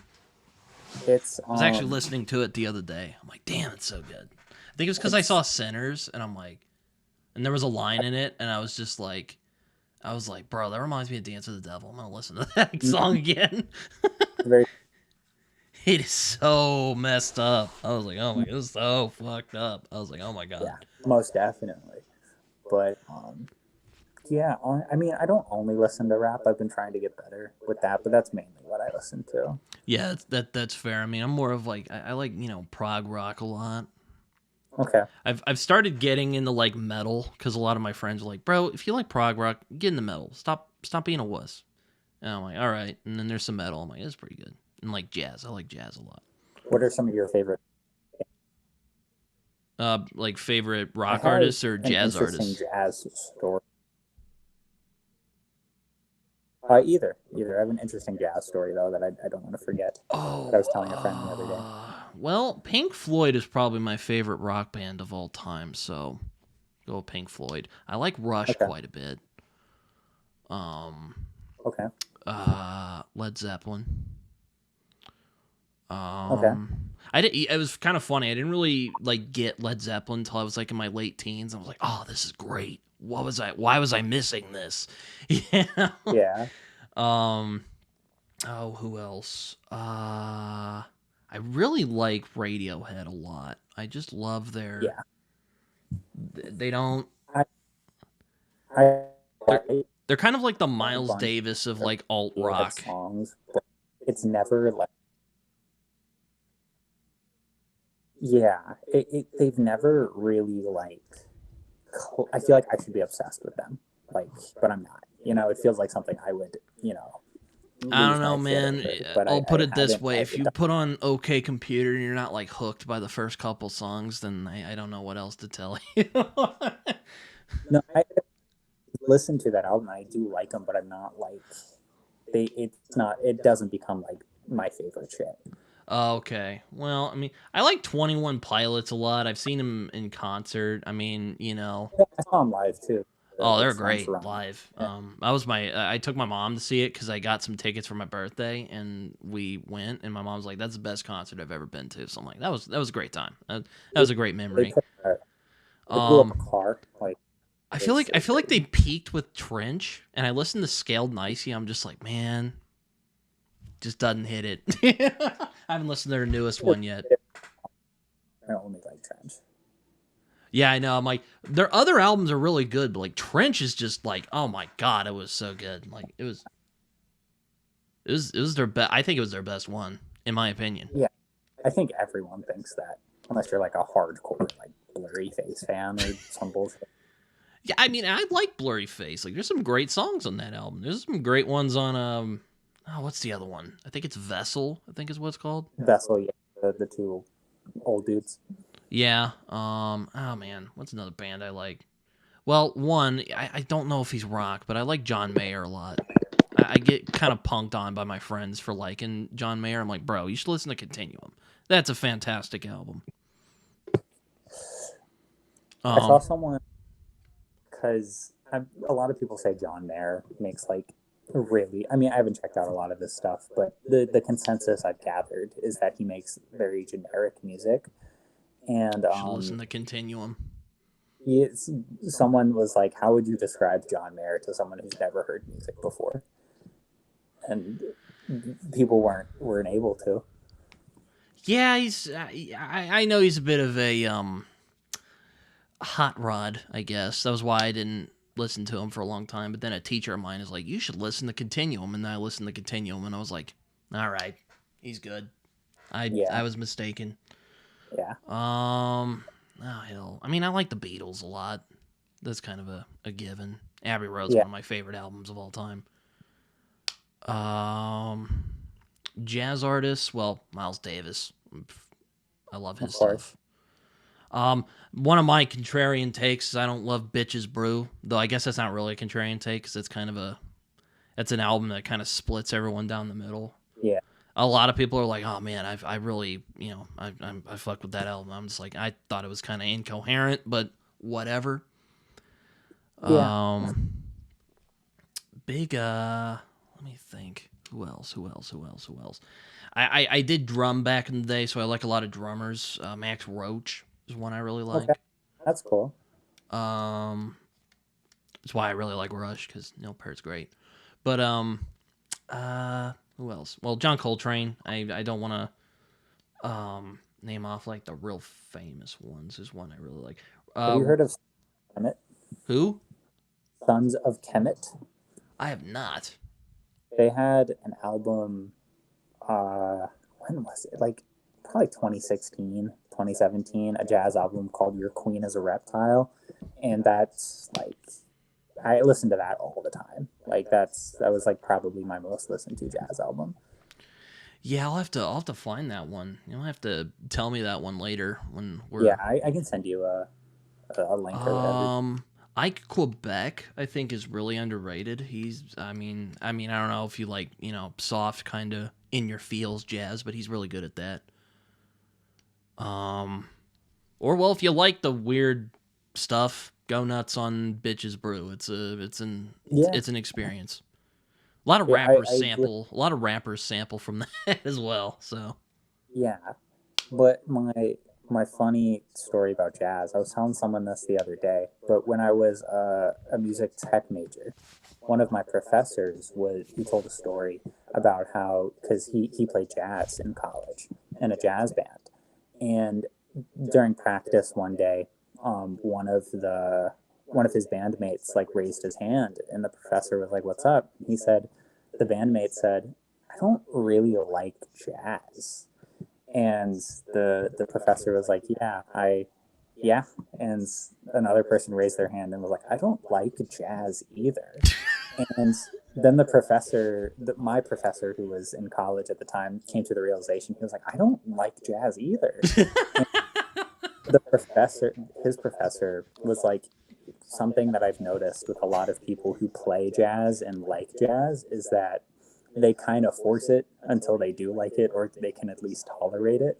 Because he was saying that no one really likes jazz like until they play it or listen to it for like 5 years. I don't know if it's that nobody likes it, but yes, it can be a bit of a hassle to play. Because I've tried jazz drumming. It takes a lot out of you. Yeah. He was saying, he was like, a lot of people, a lot of people like force it, and it takes a while to really for it to click. Yeah. I'm looking. I'm trying to look through some of my music thing here on my phone.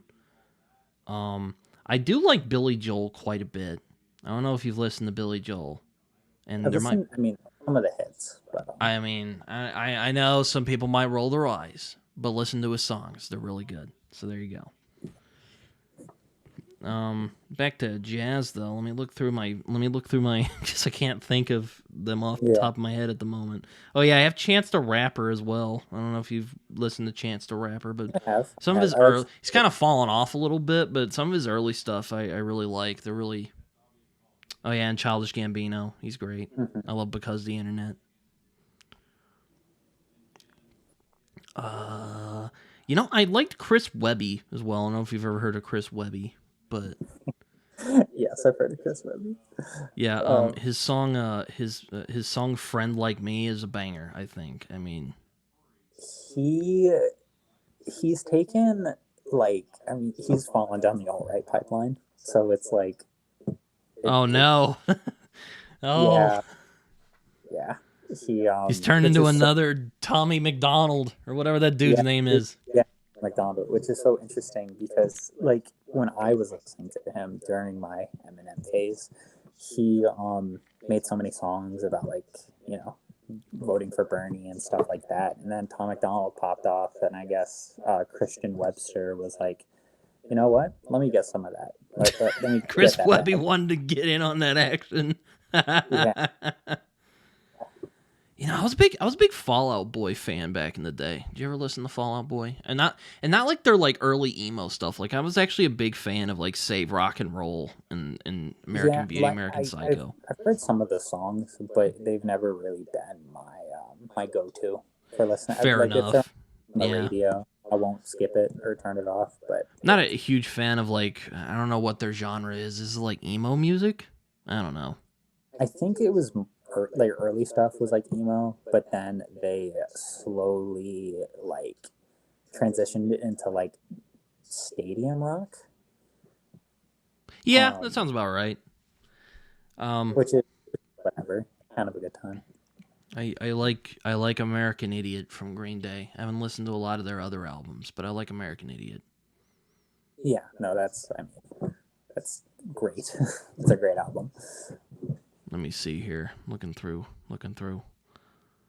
I've listened to some weird shit in my time. Oh, there's all my Hobson. I Yeah, still think Raw is probably his best album in terms of like, it's pretty I consistently solid. I don't know. During my peak, like edgy rebellious phase, I was a Your big peak Hobson phase. yeah. So I can't like I don't know. I can't listen to his stuff anymore without like it's just Just going like, ooh. exactly. Um, and yeah, he's just kind of very preachy. I'm trying to figure out how to describe him without saying corny because that's what everyone calls it. Let me see what else I got. Joyner Lucas was doing pretty good for a little while there. I was liking some of his stuff. Like Keep It 100 was a banger, I thought.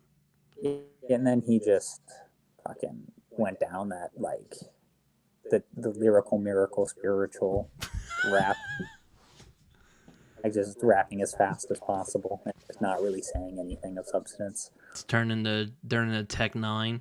Do you ever hear Tech 9? Yeah, I had a big Tech Nine phase. And like Tech is cool sometimes, but like every song is the same.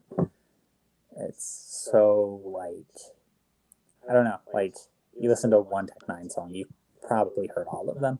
It's like, bro, look how fast I can rap. Here's an embarrassing rapper I liked back in the day. You remember Bob before he went fucking crazy? B.O.B. Yeah, B.O.B. I just call him Bob because it's like, But yeah, yeah. no. I've never, He had some good bars, but like, bro, he went off the freaking rails. I was Bro, the Earth watching round, a dude. Like, calm down. I was watching Dead End Hip Hop, and they're like a rap review channel, and one of the guys was saying that like he doesn't think that B.O.B. genuinely believes that the Earth is flat, because he was saying that before B.O.B. came out and said the Earth was flat, he was like looking at a bunch of forums and stuff and saw B.O.B. was like posting a bunch of like crazy conspiracy theories, and just to see like if anyone would get if it would get a reaction out of anyone. And then he said that like the Earth was flat, and then everyone ran with it, so it got him a bunch of publicity, and so I guess he kind of ran with that. I don't know who. I don't know if there's a I don't know if he actually believes in. You know, some of Kanye's early stuff was a lot of fun. Like Gold Digger's still a banger. I still listen to that from time to time. I can't justify listening to Kanye. Like I know it's good music, like the early stuff, but like I do not want to give that motherfucker another cent. You know what? That's fair. Yeah, he's been off the rails for a long time. I can't justify it. Hey, that's fair, man. I mean, we all have our problematic favorites, I guess. But he made Graduation. Yeah, I'm not I wasn't like the biggest Kanye fan, but I've listened to like College Dropout, and I'm like, that's pretty good. I don't know what happened here. I mean, that's first. I think Twisted Fantasy is overrated, but his first 3 albums are great. 808s and Heartbreaks, whatever. But yeah, he's just, it's so upsetting seeing how much attention he's getting for him becoming such a shitty person. Yeah, that's kind of unfortunately the generation that we're in right now. And what's so sad about it is, like, I don't want to say he's indoctrinating people, but like I'll see kids, like, or people that appear to be kids, post like under his rants and stuff saying, you know what, he kind of has a point. Oh my god. Yeah, and I'm like, it's so fucking sad to see. Yeah, that is pretty sad. But I don't want to harp on that any longer. I could spew my hatred of Kanye West for days on end, but I won't. I'll keep it civil. Yeah, no. Sorry, no. I'm on Discord. Why am I on Discord? Go back to. Oh God, yeah. Let me see. Kamasi Washington's pretty fun. I enjoy his stuff. He's a jazz musician, though. Yeah, I've heard the name. My jazz knowledge isn't the best. And of course, I have most of Kendrick Lamar's albums because, well, I love me some Kendrick. He's great. I mean, the run from Good Kid, Mad City to Pimp a Butterfly, and then Damn. Like, I was like, oh my god. I mean, Damn was like pretty good, but his pretty good is like. Yeah, his pretty good is better than everyone. Yeah. I mean, did you listen to GNX, his most recent album? I did. What'd you think of it? I liked it more than Mr. Morale and the Big Steppers. It felt like Kendrick was like hungry, you know, if we're using terminology. It felt like he like wanted to rap, like actually rap, not like spend so much time making a great narrative, which I appreciated, you know, because I love like battle rap. I love like when people like talk shit and like talk about being the best and stuff like that. Which I know isn't for everyone. A lot of people go to Kendrick for his storytelling and stuff, and there is great storytelling on that, but I don't think he was limited. Yeah, I felt like GNX was him just kind of cutting loose and having a good time, you know, which is kind of rare because like I kind of view Kendrick as like an artist in a way. Like he could have done anything, but for some reason he's like, rap, I'll just do that. That seems like a good thing, and then he just like, you know, becomes the greatest rapper one of the greatest rappers of all time. Yeah. But yeah, GNX is kind of like him going like, okay, here's some fun songs, let's go nuts. I mean, I'm sure there's like symbolism and whatnot in there. Like a victory lap from the whole Drake beef. Yeah, pretty much. Man, that was nuts. Can you believe that was a year ago now? I saw that he dropped. I saw like the anniversary of it or whatever someone posted, and that's just so fucking hard to believe. Doesn't feel like that long ago, man. I know. I've had like 3 jobs since then. Like, I was about to say, you know, kinda like, great. you know, I'm like, you know, Drake has dropped some solid stuff, but like, bro, Kendrick just demolished him. Yeah, I'm not. I'm not too familiar with Drake's discography. His voice kind of pisses me off. So Okay, really yeah, listen. that's fair. There's some of his songs that are just annoying. Like, oh god, what's that one? He's like, I'm away. And I'm just like, dude, stop. Yeah, just I don't know. He. I'm Or he's really, like, I'm upset. 50 miles. I'm just like, oh my god, stop. yeah. Music And video was like fun though. I like the music video of that song. I saw years ago. This was when like Meek Mill and Drake had just beefed. Yeah, Someone was and Back to saying that Back is fun. I like that song. yeah. Someone was saying that Drake is so hard to win, like a rap battle against, because he's so popular that like his battle, his like diss tracks are going to be played in like clubs and on TV and shit. And then like Kendrick came out with Not Like Us and like Yeah. played the Super. Yeah. Yeah, I'm like, yo, Kendrick ran the laps on that one. He did. It was insane. Yeah, I'm like, he literally like punched him in the face, left for a little bit, dropped a nuke on him, and then like danced on the rubble. But it's nuts. Like that whole saga. Like waking up, seeing he dropped again, and then he dropped again, and then he dropped 5 fucking songs or whatever. I thought 616 was like okay, but then like Not Like Us is just like, oh my god, it's so good. I think 616 is a great, like in terms of a diss, but as like a song, like sonically, I think it's the weakest of all of the tracks. Yeah, it's like Meet the Grams. I can't really listen to that, you know, without like getting like this dark feeling something's gonna happen. Yeah. That was my feeling. That was kind of everyone's feeling about it. They're like, I'm kind of uncomfortable. Yeah, pretty much. It's one of my I think Euphoria and Not Like Us are my favorites, which Yeah, that's probably not a hot take at all, but I really like those two. I like Euphoria more. I just think it's a more of a scathing diss track, you know, Yeah. because Not Like Us definitely was him dancing on the grave. Yeah.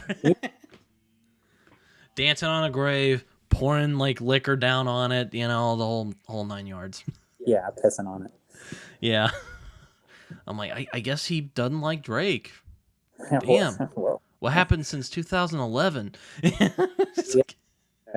no poetic justice, I guess. I guess that was like, hey, maybe to get up and get more listeners, you should do this song with Drake. And Kendrick's like, fine, I'll do it.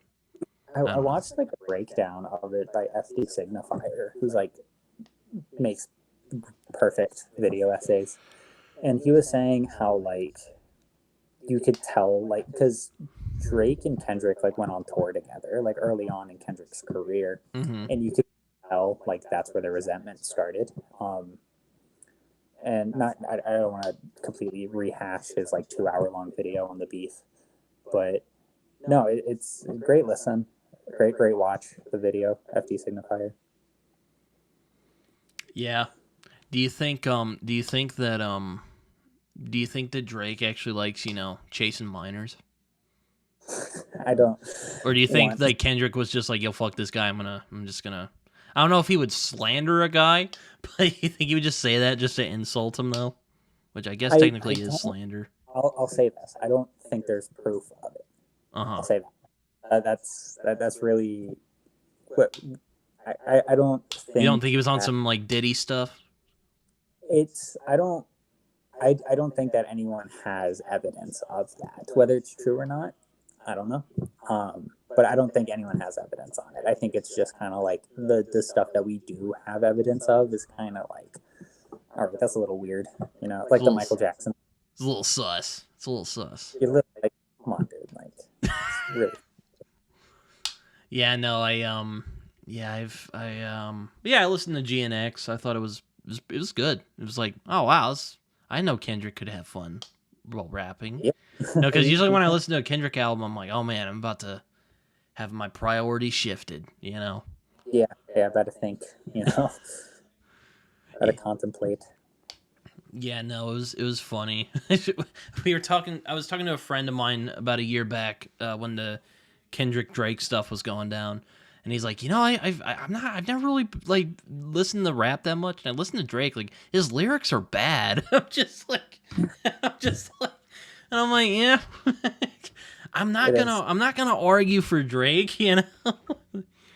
Yeah, He makes some fun songs from time to time, but like, I don't know, man. But listening to his lyrics, it's just kind of like just saying a whole lot of nothing. Yeah. It's kind of like when I listen to Lil Wayne. I don't know if you like Lil Wayne, but I will not stand for Lil Wayne slander. I will not. they're like the Carter albums are pretty good. I remember liking those back when I was in high school. But I'm kind of like what you were saying about about Drake. I'm not as fond of his voice. No, it's. He's like, yeah, Sometimes I'm like, what the okay, fuck Wayne, you doing? you're doing so much. You're doing. No, but someone.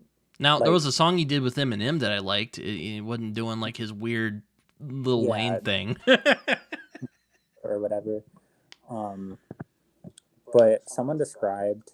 I don't know if I came up with this or if I saw it somewhere, but like Lil Wayne has somehow been the greatest rapper of all time and the worst rapper of all time. And kind of crazy. That's like the perfect way to describe him in his career. I was kind of hating on him for a while because I was on that Hobson train, but then I listened to some of his stuff. I was like, okay, he's not that bad. But again, I'm just like, man, his voice. I don't really like his voice all that much. It can be a lot to deal with. He's like, yeah, I can't do the voice, unfortunately. It's really bad. No, everyone can imagine it. Everyone's heard of Millie. It's just like, man, like, There's this old video on YouTube I remember watching. It sadly got taken down, but it was re-uploaded because I guess the guy left YouTube. But it's basically Lil Wayne Goes to Therapy. It is one of the funniest videos I've ever watched. It's one of my favorite like YouTube videos of all time. I'll have to check it out. I'm not familiar with it, and I feel like I should be. No, but yeah, I had a buddy in high school who was just obsessed with Lil Wayne. I was just like, I'm like, all right. He's like, yo, Lil Wayne is the greatest rapper of all time. I'm like, I don't know if I would say that, but I would. I mean, he's good, but I don't know if I'd say that. But bro, he was going hard for Lil Wayne. I think because he was everywhere, he kind of got the reputation, and because he came out and said he's the greatest rapper of all time, and everyone was like, okay, I guess you're right. I'm just like, oh, all right, you do you, buddy. I'm gonna listen to Kendrick Lamar over here. Yeah, no. You know, I like here's a bit of a spicy take. I think Tupac never really hit his peak. You're saying that like Tupac, if he didn't die, he would have released better music? I think so. Yeah, he has some great songs, but like I remember listening to "Hit 'Em Up" the other day, and I'm like, bro, literally his first verse is great. And then he brings his little homies in, and it fucking sucks. Yeah, I mean... I'm just like, get out of here. I want to listen to Tupac rip on Biggie some more. Even though I love Biggie, you know? To hit him up to listen to the Outlaws. Yeah, I'm not a fan of the Outlaws. I'm like, bro, like... Okay. All right. I don't know, because people... It's interesting you say that, because not a lot of people, but there's enough people to where I remember it. But people will say that like if Tupac was alive, he would have sold out. Which I don't know. I didn't know him, so I can't really have an opinion on that. But I think it's interesting, like, because I mean, so many rappers of that time did. Another rapper I forgot to mention. I was a big Logic fan back in high school. And there's some of his stuff I've listened to that still holds up. I have a soft spot for The Incredible True Story, for one. And Under Pressure is a pretty strong album too, I think. But I didn't check that one out. I mean, during my like Eminem phase. That's when I was listening to like Logic and Hobson and Tech Nine, you know. But it was like I slowly got out of that phase, and any music that I listened to in that phase, I can't go back to. I just can't. I mean, that's fair. Yeah, he's gone in some interesting directions. Like he like put out a soundtrack to a book he wrote, and I listened to it, and I was like, all right. Yeah. The soundtrack's awful, but I've heard the book sucks. Yeah, I was just like, oh man. And I'm like, all right, yeah, no, I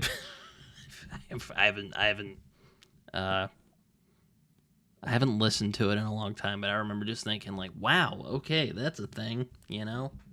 Yeah. I want to listen to Madvillainy again. Yeah. No, more like just there's so much.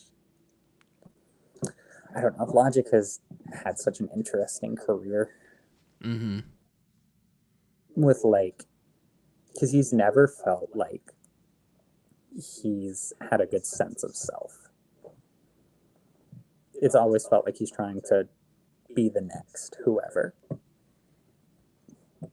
Oh, what? They took it off of iMusic? Those bastards. Fucking Madvillainy. Look at this. Freaking, I can't access any of them. It's off streaming for some reason. It's ridiculous. They're doing my boy dirty. It's probably on YouTube though. Sample clearance or something. Maybe. I mean, maybe it's probably on YouTube, so I could probably just find it there. Yeah, I'm sure. But I love Madvillainy. It's a great album. No, it's probably my top 5 albums of all time. Yeah, it's yeah, man. I was real sad when I heard MF Doom died. I was like, oh my god. Yeah. 2020 freaking sucked, bro. Yeah, and there then were so many. And then MF Doom died. I'm like, oh, this is great, you know. Yeah, just throw it out. The whole year's done. Yeah, pretty much. I was like, oh my god, yeah, it sucked. I really love. Well, I've only listened to Madvillainy, but I do like MF Doom quite a bit. I would check out Food. Food? That's probably like the peak of like his like superhero persona or whatever. Mm-hmm. That's great. I like King Ghidorah. Victor Vaughn is a great one. I mean he really likes Fantastic Four, is what I'm gathering from this. Yes, he does. Or he liked the Fantastic Four, you know. God rest his soul. May God rest his soul. Yeah. No, you can't really go wrong with a lot of his albums. A lot of the popular ones, at least. So, like, would you say you're more of like the underground rap, or you like the weird rap, like?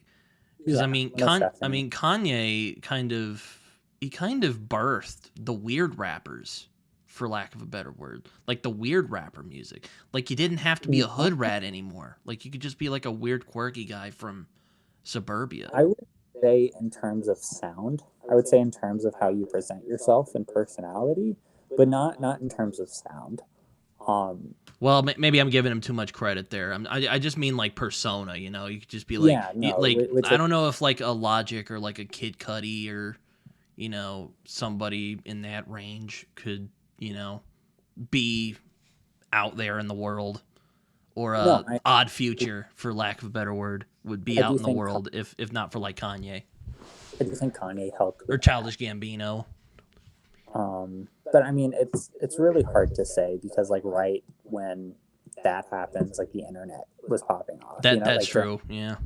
So like there were so many people who hadn't heard rap before or who were outcasts and stuff that could see like weird shit like Odd Future and really like connect. But like, where would you say the sound came from then? Like the kind of that weird rapper movement that's come out.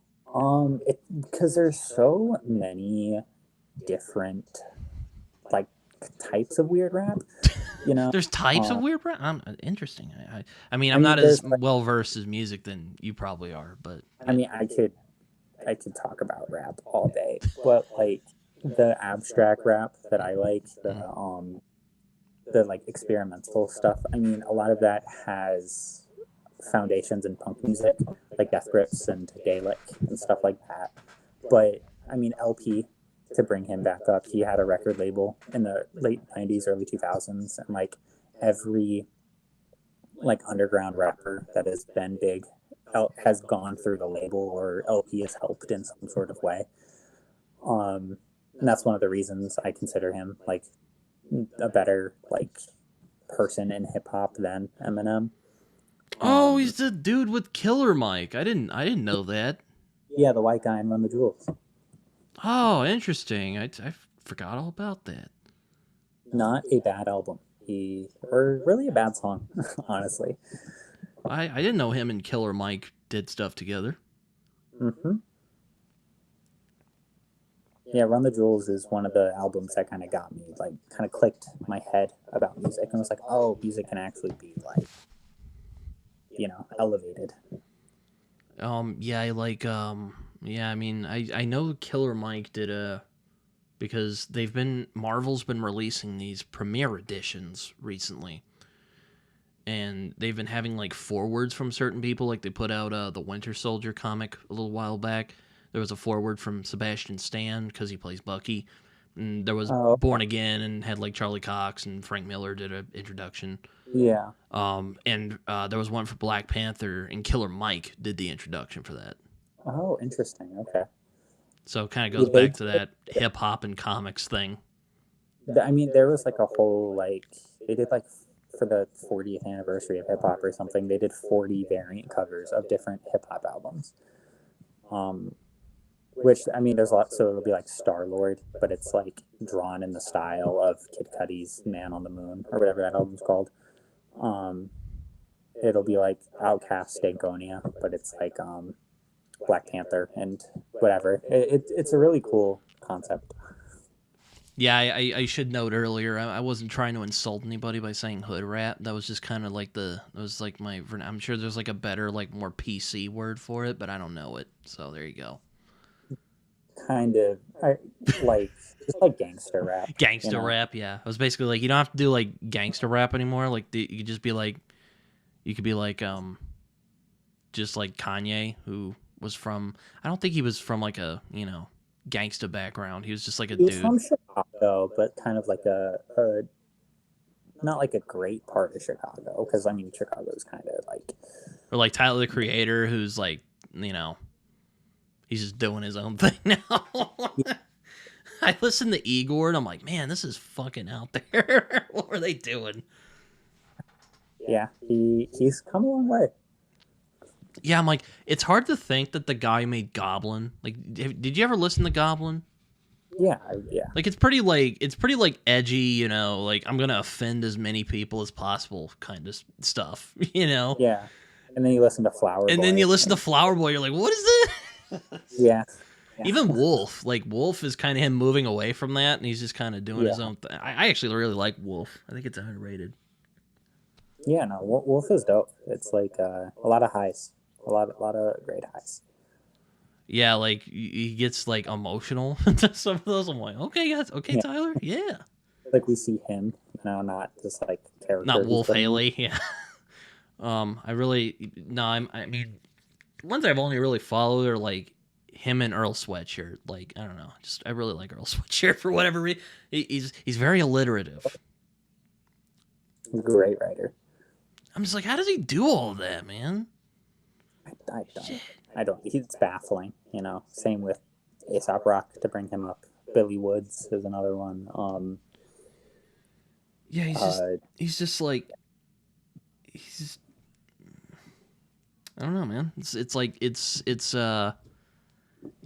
so good. I don't know how he does it. Yeah. And he puts out some rap songs, and it's like, what's this? This is good. Yeah. I do have to say my phone is close to dying.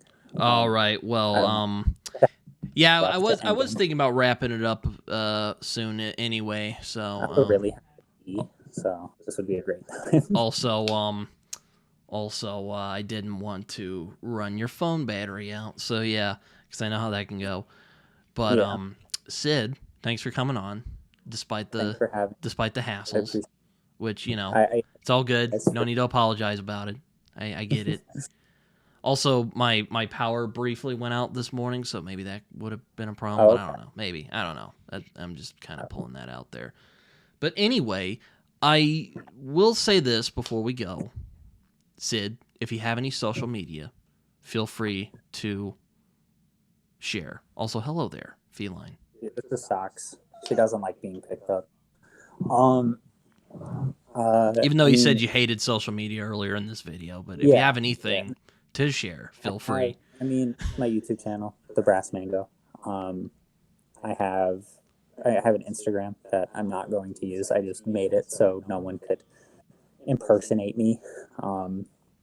But that's at TheBrassMango. Yeah, I was hesitant to bring up you have an Instagram, but like I didn't know if you wanted me to share that. So thank you for bringing that up. I don't care. I can tell you off the podcast, but I just didn't want someone to create an account of and take that name or whatever. But yeah, you can follow me there, or in my YouTube channel. That's really it. I'm this whole TheBrassMango, I guess, brand or whatever is in its infancy, so not much going on in terms of that. Fair enough, but I'm glad we managed to get this together. So yeah. Yeah, no, it was dope. I had a lot of fun. Thank you. I really appreciate it. Hopefully we will team up again in the future.